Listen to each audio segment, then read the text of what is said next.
Okay then guys, let's have a look at 7. We've got 2 minus 4 plus 8 minus 16. Can you see what happens with timesing by 2? So these are powers of 2, aren't they? Times 2 by 2 you get 2 squared.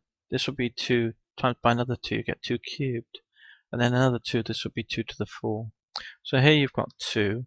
I'm just going to write the powers of squared straight away. And the 8 is 2 cubed. And the 16 is minus 2 to the 4. Again, we've got an alternating sign.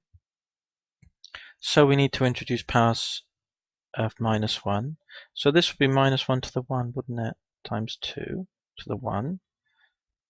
And then we've got plus, and then we can write this. The minus 1 is plus 2, isn't it?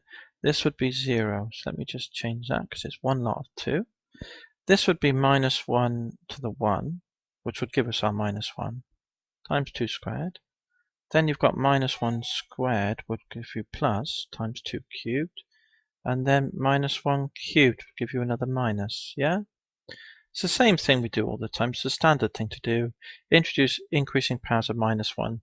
We'll introduce an alternating sign as far as the series is concerned. So we're all happy with that? This is a 1 because it's power 0. 1 times 2 is 2.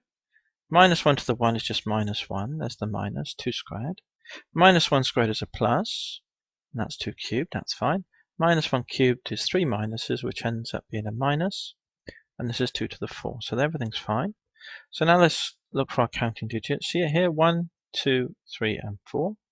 So you've got 2 to the r, 2 to the r, 2 to the r, and 2 to the r.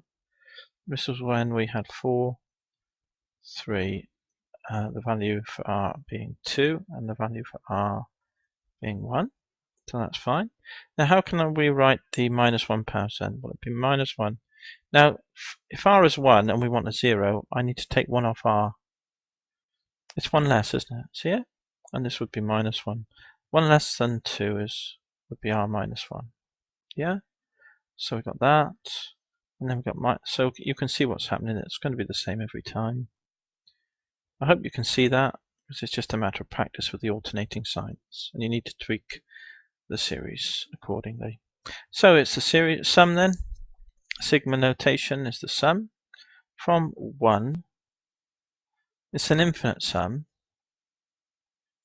of the minus 1s to the r minus 1 times 2 to the power r. There we go.